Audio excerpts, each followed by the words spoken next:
Welcome to the show, All Things Writing. I am your host, Brian the Writer. Let me take you on a journey through my writing life and introduce you to some of the amazing talent that exists in the writing world. Whether you are looking for a little advice or just to catch an interesting interview, sit back, relax, and enjoy the show. All Things Writing starts now. Hey everyone, welcome to All Things Writing. As you know, I am your host, Brian the Writer. Let me ask you a question. If you had 30 authors in a room and you wanted to get them to all run at the same time, what one word can make them do that? I'm going to tell you that word. Ready? It's marketing. That's right. Marketing will scare everybody out of the room. There will be 5 people left. And I tell you what, those 5 people are brand new authors. Okay. They still haven't published their first book yet. So they have no idea what they're getting themselves into. Now, a while ago, it was so long ago, it was actually on the audio only version of the podcast. I did an interview with another marketing firm, and we talked about marketing. But it was a very well received show, and I got the opportunity to do it again. So this company kept sending me authors and said, "Hey, will you interview them?" And of course, I'm a sucker for talking to people, and I figured, what the heck, I'll talk to anybody, just about anybody. And then they said, "Why don't you talk to the man himself? Because we're going to try and grab some information out of him if we can." So, welcome to the show, a guy who's made his name in the business. Him and his wife have made a name for themselves in the business of marketing. Mr. Rick Lite of Stress Free Marketing. Welcome, Rick. Welcome. Thank you for having me here. I appreciate that. Well, I always tell people I'm oftentimes shocked and amazed when people agree to come on the show.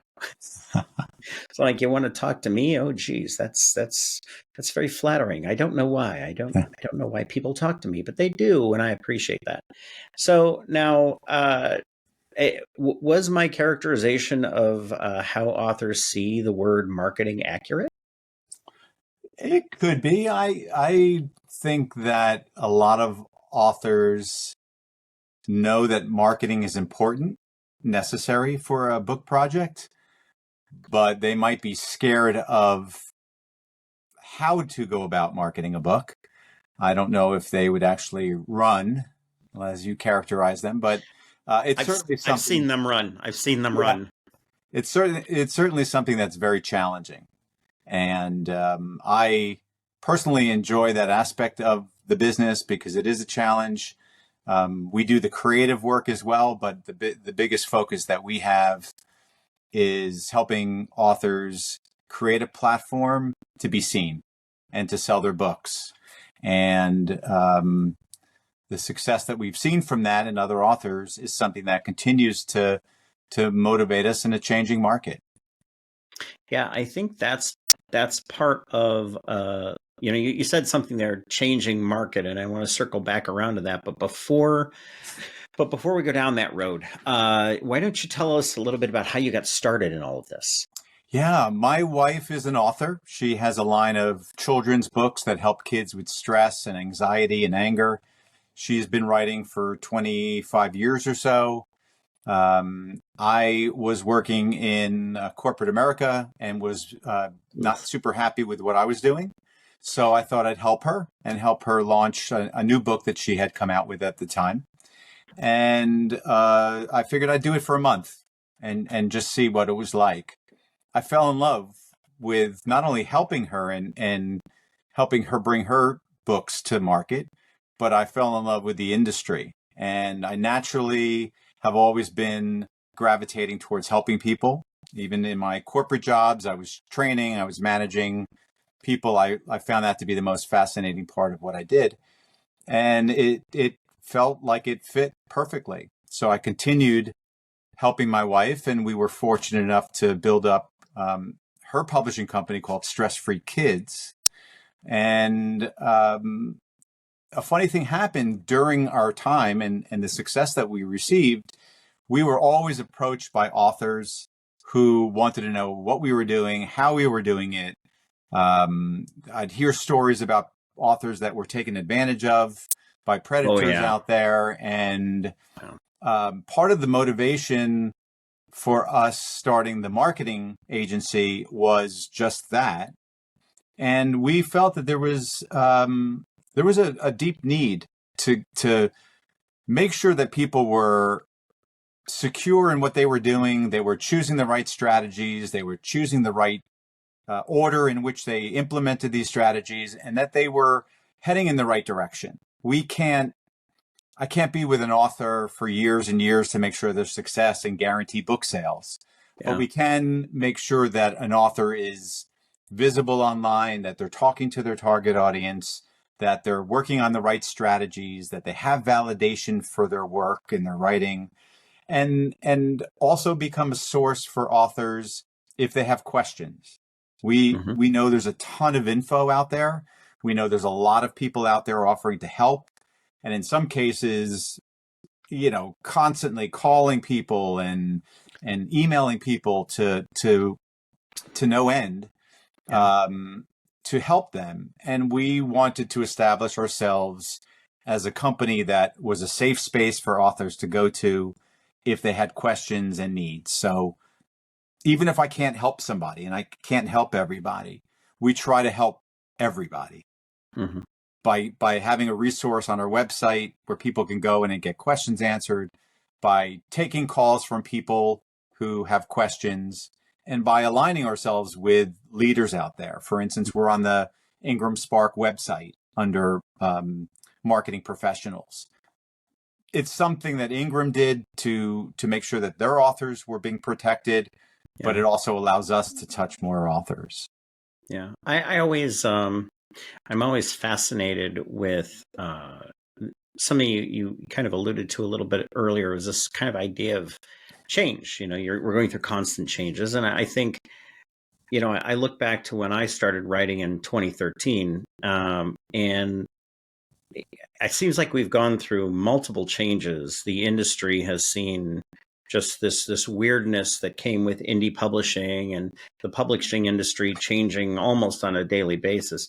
What is the biggest trend and change that you've seen over the way writers are doing business and how they need to approach marketing?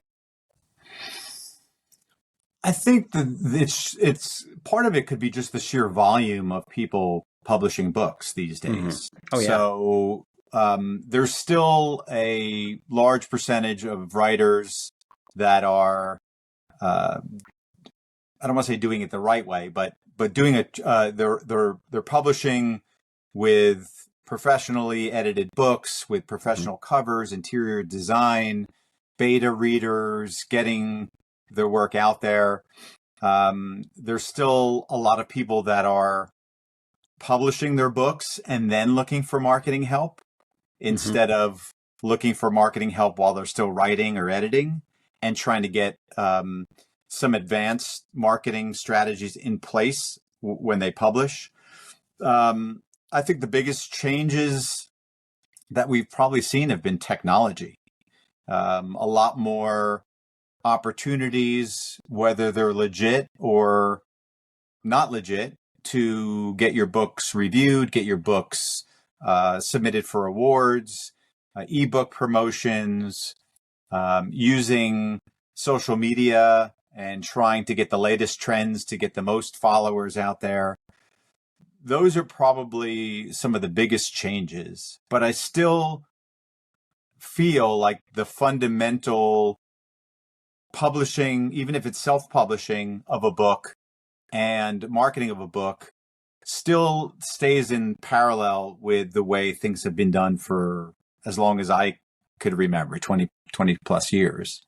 And that brings a sense of relief, knowing that has held on, even though a lot of things have changed around it.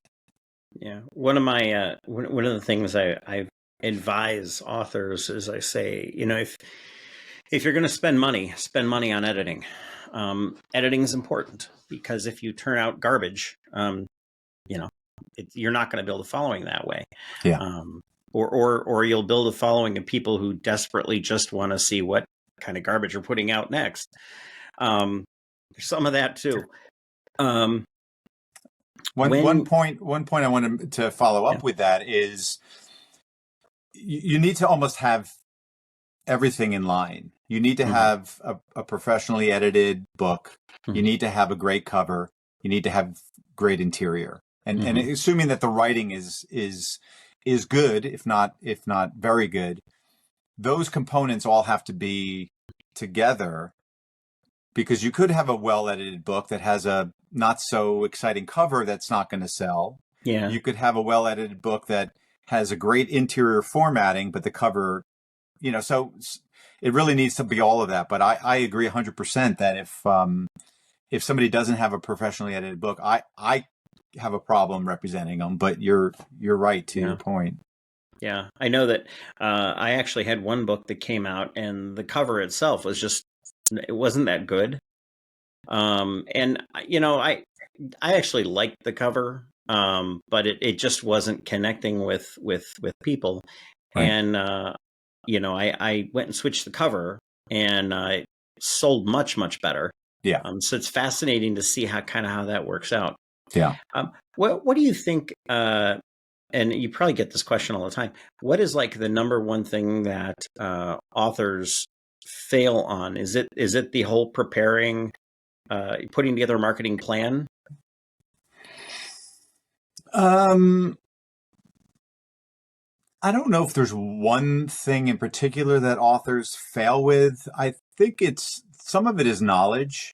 I was always big on creating the right expectations for people. I wish that the self-publishing houses, print-on-demand houses did a better job educating, Hmm. but I could see why they could only do so much. It's really up to the author to do that. But I think that there's probably it's probably more along the lines of smaller areas that are traps for authors, like not having a business plan, not knowing what order they want to do things.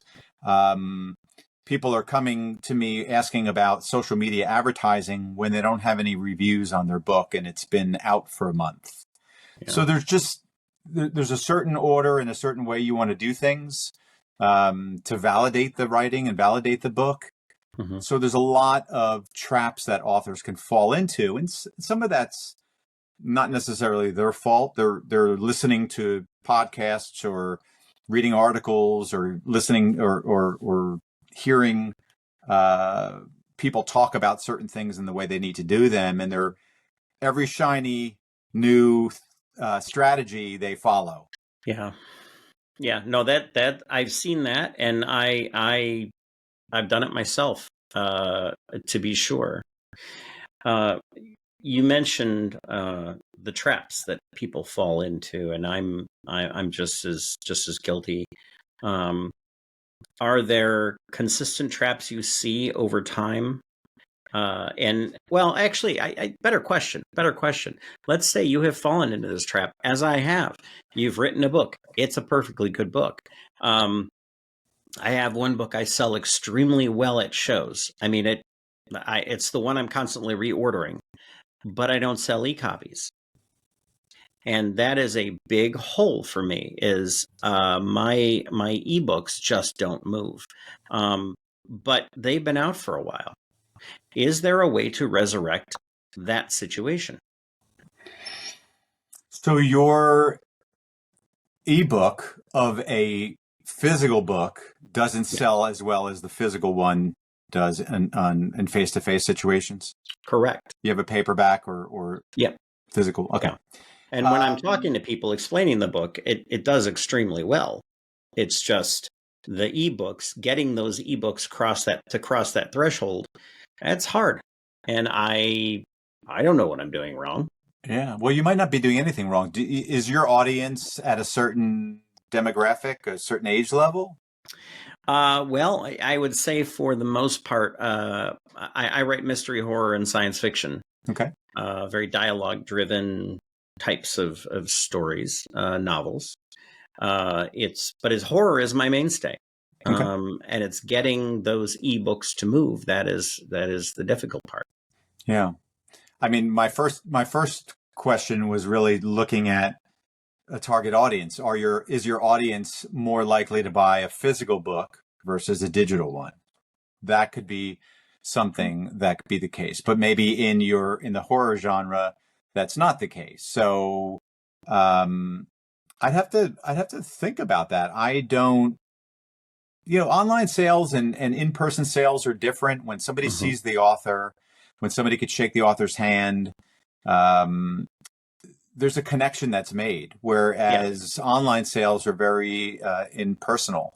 Hmm. And if you have a ton of reviews on the book, if the ebook is well priced, if you're running promotions, if you're offering it as a giveaway for to promote another book, those are things that can prime the pump a little bit. But I'd have to really do some Hmm. statistics. Some things are also just not explainable. Yeah. You'd hate to say that, but because you would want to think that everything could be remedied, but um, I would just focus in on selling the paperback in the way that it's going. I would just continue to increase the outreach for the physical book. Yeah, and that's always an issue with selling physical copies is getting to all the places and doing all the Of things course, when there's only one of you. of course, That's of always course. that's always the big challenge. Um, so the world of technology moves way faster than any of us do anymore. I know at 51 years of age, I don't move as fast as technology.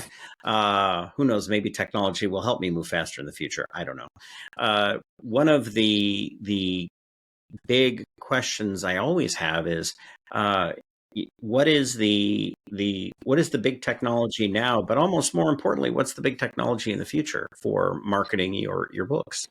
Ooh, future would be nice to understand, Mm. and have a leg up on that.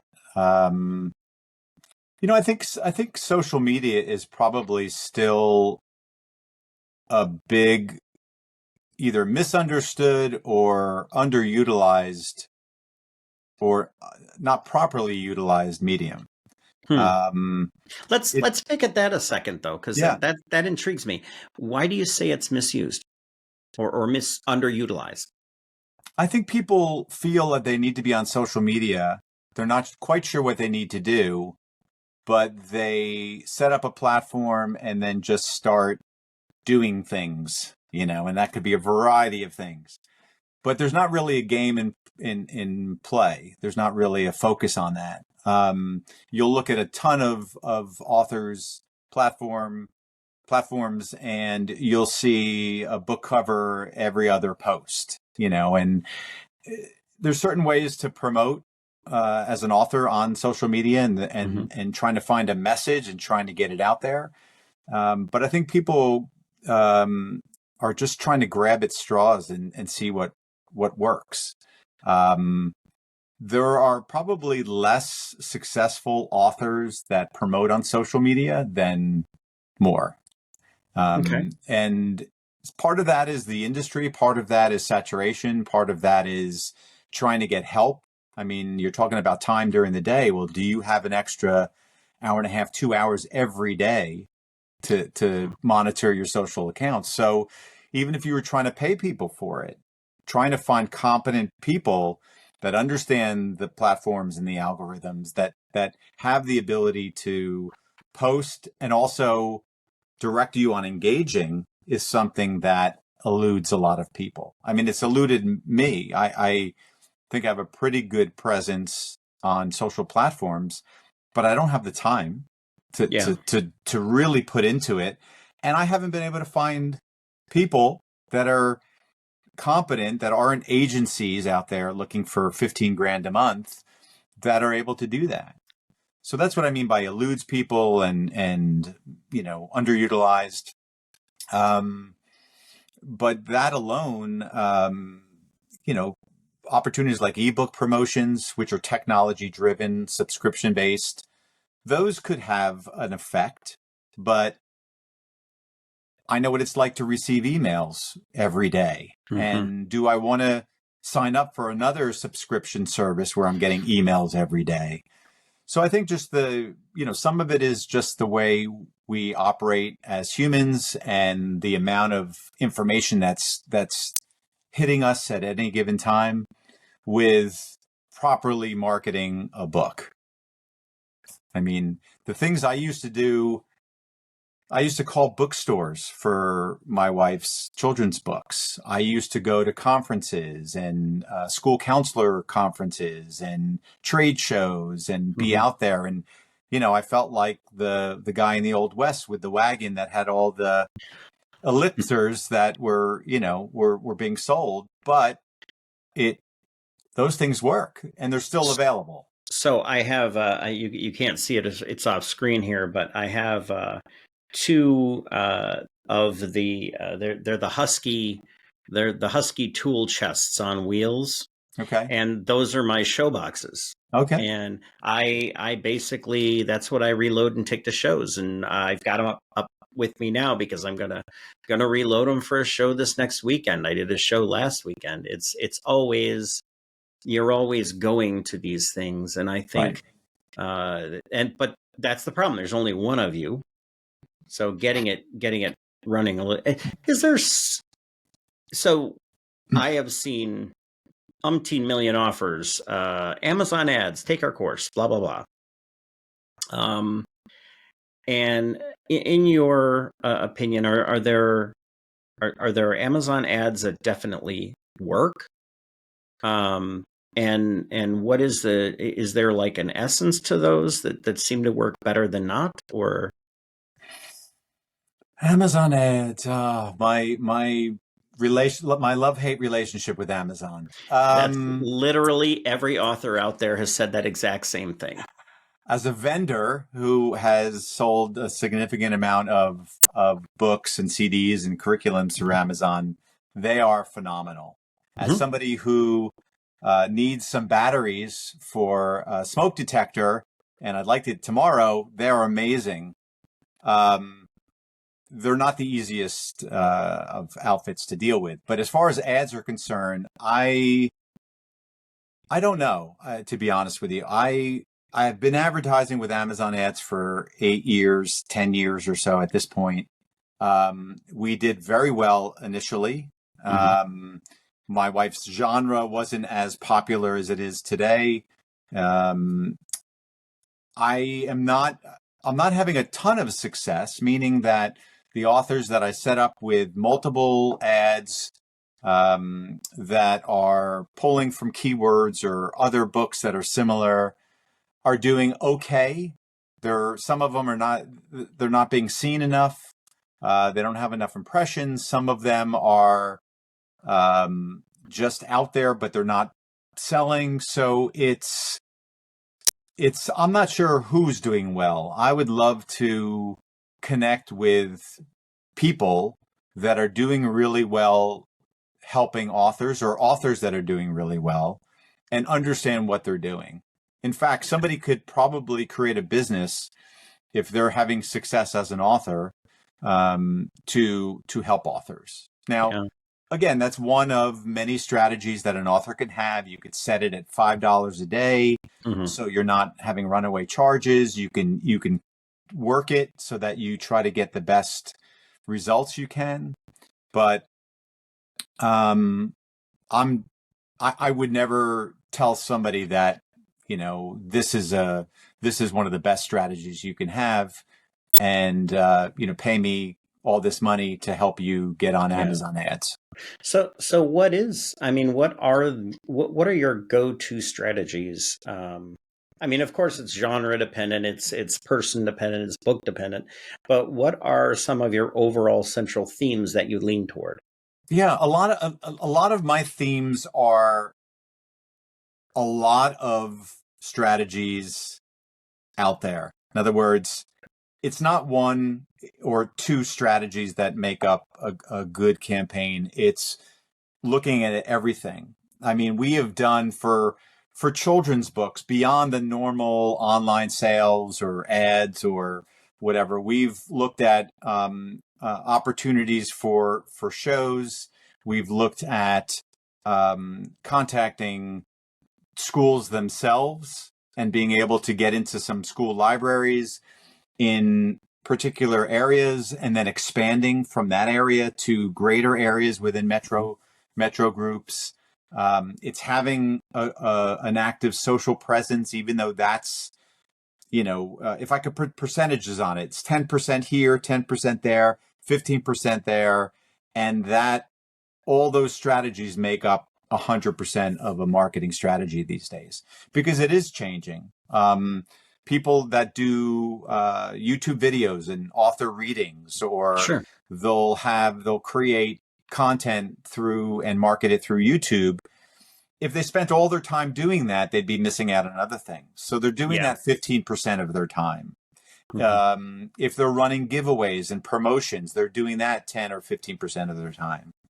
So, and then once somebody is out there and they're doing that for a 6-month or 8-month time period, they're able to see which is working.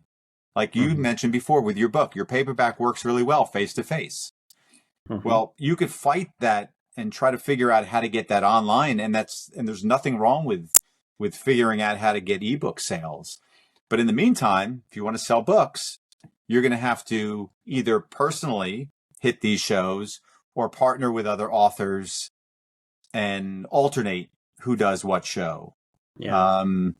So, those opportunities are available as well. People kind of connecting together, splitting the cost of a table at a trade show or a book fair, and being able to do that. I do, and actually highly recommend it to people. I partner up with my buddy Brian, and we go to shows together, and it really does. It cuts our costs in half, and we share hotel rooms, and it just makes, we share the driving. It's not as onerous that way.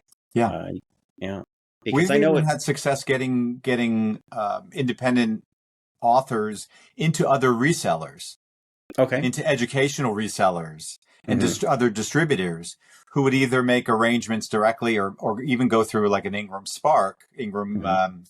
book company, to get the books. Everybody is looking to make money, and if they can make 5% here or there, these distributors and wholesalers, they're going to work with other folks, especially established resellers to get books. So everything is on the table. So you mentioned Ingram. I don't do a lot with Ingram. I've done a little bit in the past. And I think part of the reason is because Amazon has always just been so easy to upload all of your files to. Is Ingram a good platform for marketing within their own tools? Are there things available that you can leverage there that maybe most authors aren't even aware of? Yeah, there are. Ingram's done a very good job. Ingram Spark has done a very good job over the last couple of years in introducing internal marketing tools that would allow independent authors to use. They've always had the advertising component. They introduced a something in Sell. Forgive me, Ingram. Under the resources, under marketing in the resources on the Ingram Spark site, there's a couple of tools where you could sell your book directly from Ingram's site and you'll earn higher royalties. They also have other opportunities where your books can be seen by bookstores and other partners by you signing up and getting your book visible. But in general, if somebody wants worldwide distribution and the ability to print overseas in Australia, in the UK, elsewhere, to be on Barnes & Noble, to be on independent bookstores, to sell through physical mortar and brick bookstores, they need to be with Ingram Spark. Okay. KDP is only interested in sales on Amazon. Yeah. And that's a majority of most authors' sales, so that's a good thing. But you can also, I'm sure most of your listeners know this, but you can have your book on Ingram Spark and use the same ISBN number and barcode for the paperback and upload it to KDP. And you'll get royalties from KDP for books sold on Amazon. You'll get royalties from Ingram Spark for books sold everywhere else in the world. And so I print our books, print on demand these days with Ingram. Well, then it's not Ingram Spark, but it's the publishing version, Lightning Source. Yeah, whatever. But it's the same printing facility. I've seen the printing facility. I've used Ingram as a wholesaler for a very long time, and I think it's a stand-up company. Their support, I was not happy when they went to all email support, but they have some other tools now that you can sign up for that you can get people right away. But I still bet that the support you get from an Ingram person would probably be faster than the telephone call on KDP, because you're getting somebody that understands the publishing world and speaks the lingo of publishers. So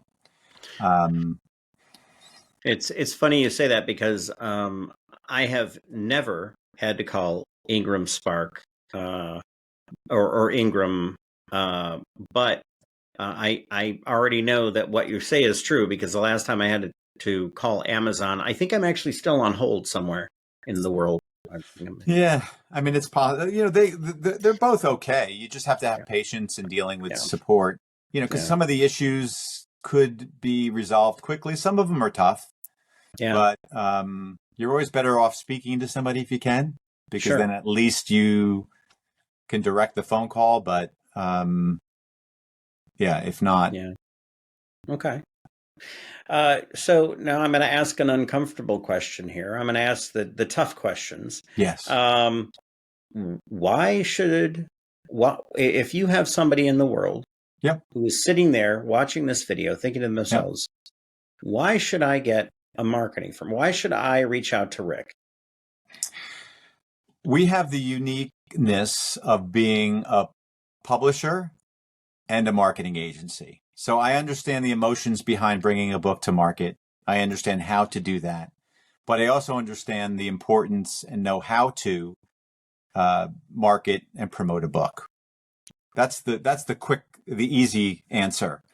But if people are looking for a high integrity book marketing agency, if they're looking for somebody that has had success as a publisher and knows what the industry has in store, and if I have an author that is willing to partner and collaborate, we could take their project as far and wide as they want to.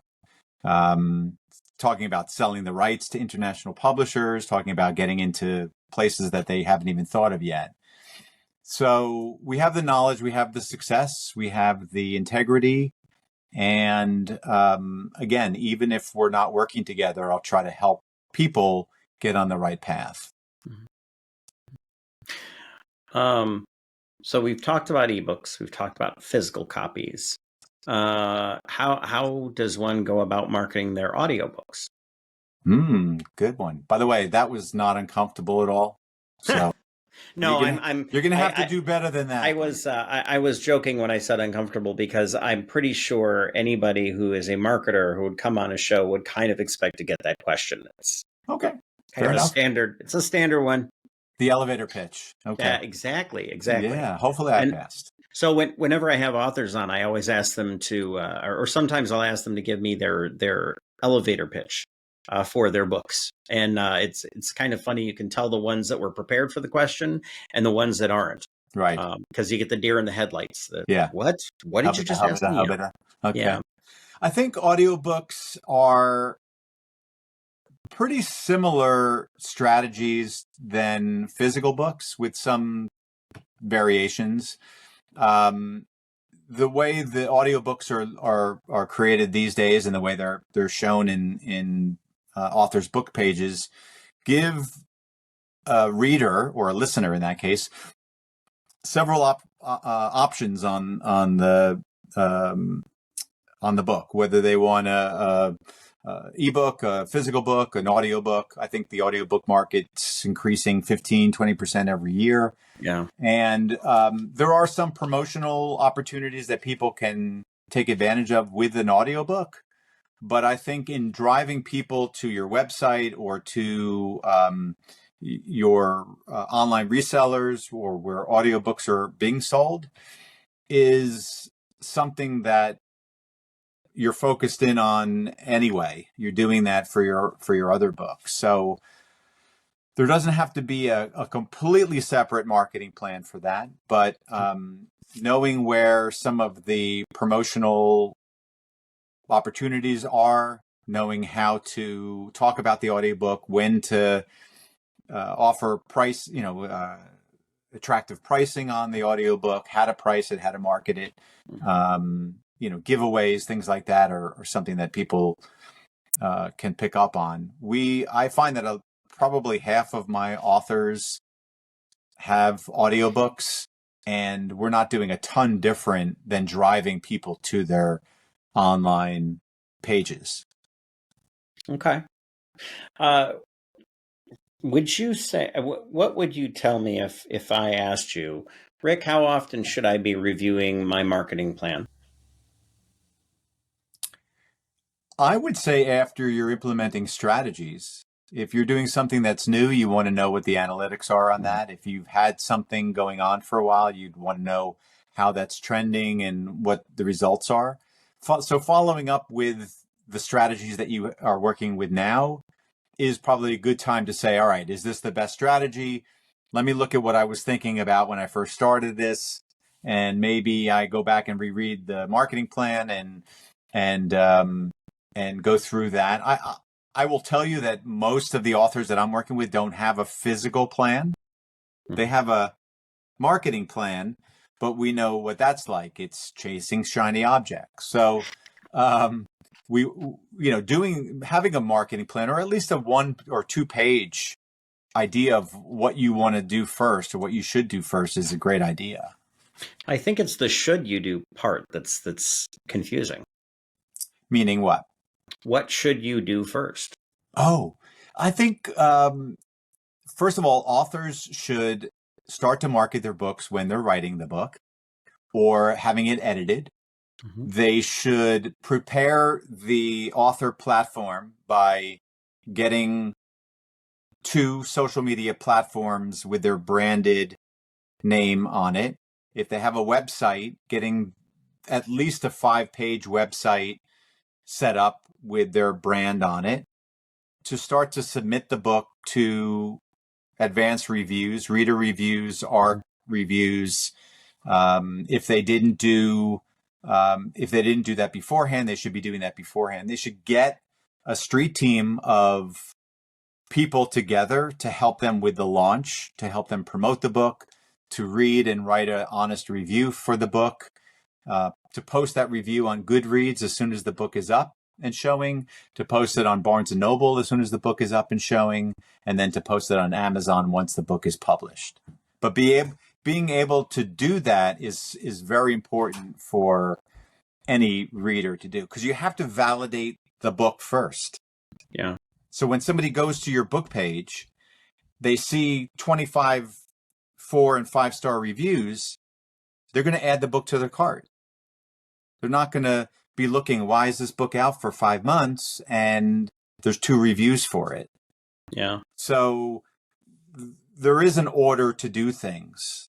And that is the beginning part of, first month and a half or so before the book is launched for people to do that. Okay. And that also ties into authors not being afraid to set a publishing date in advance of their book. If their book is going to be done at the end of October, they shouldn't be looking to get it out in time for Christmas, because Christmas is gone already. They should be looking to get it out, end of March or April of next year, giving themselves 5 and 6 months to submit the book for reviews and have the book being viewed as a traditionally published book. Because that's what the traditional publishers are doing. They're sending these books out 9 months in advance. So there's things that independent authors can do to stand up and be more visible as a seasoned professional, even though it's their first book. Mm-hmm. I love it. That's good advice. Yeah, thank you. Yeah. Well, Rick, we've been talking for a while now, and I mean, I think it's possible that we could talk about book marketing for hours and days and weeks and months, and there's always more to look at. And I do. I think it's that part of the business that nobody thinks about when they're writing their first book. Correct. There's that whole business, and we as authors don't want to do the business part of it. We want to just write books, which is fair. I mean, I understand that completely and totally. But anyway, well, Rick, thank you very much for spending time with me today. I absolutely appreciate it. It's hopefully demystifies some things for some people out there, and can kind of help people move along. And it's tough. It's tough, but with a little bit of help and a little bit of luck and a little bit of good timing, I think you can pull it off. Yeah. I mean, authors, real quick, authors need to be prepared to market their books for years. Yeah. It's not a 2-month and done and I'm a bestseller person. Hopefully they're writing more if they enjoy it. But even if they have one book and they just wanted to, finish that project, they will be marketing their book for years to come. And that's okay. They should be doing something every month that helps them to do that. But people can find me on the Stress Free Book Marketing website. They can email me if they have questions. And by the power of magic, I'm going to put that on the screen right now. All right. Oof. I've got powers. What can I say? Okay. But I love helping people, and I appreciate the platform to help your listeners, and hopefully people can walk away with some additional information. I hope so. Well, I want to thank all of you lovely people for listening to us today. I promise I'm going to do another 5 minutes with Brian video soon. I keep promising that I'm going to do a 5 minutes with drunk Brian video, and I haven't done one. I did one before. It was hilarious, especially for me to watch it afterwards. And I'm like, that's amazing. Wow. That's what I'm like when when I had a couple old fashions in me. All right. But anyway, thank you for watching All Things Writing. I appreciate you hanging out with us today. Stay tuned. We'll get some more authors on, and we'll just have a lot of fun like we always do. On behalf of myself and my guest, Rick Lite, from Stress Free Marketing, thank you very much for watching. This is All Things Writing, signing off. This has been another amazing episode of All Things Writing. If you heard something that got your wheels spinning, check out the links in the show notes. Also, please follow the show and remember to leave those reviews. Those simple acts of kindness mean the world to us. Hop on over to briannowak.com, and that is Brian with a Y, and check out my latest novels. I'm on Amazon or wherever you buy your ebooks. And as a reminder, the music you heard on the show today was used under license from the artist Ryan Ancona. Thanks for listening to the show, and have a blessed day.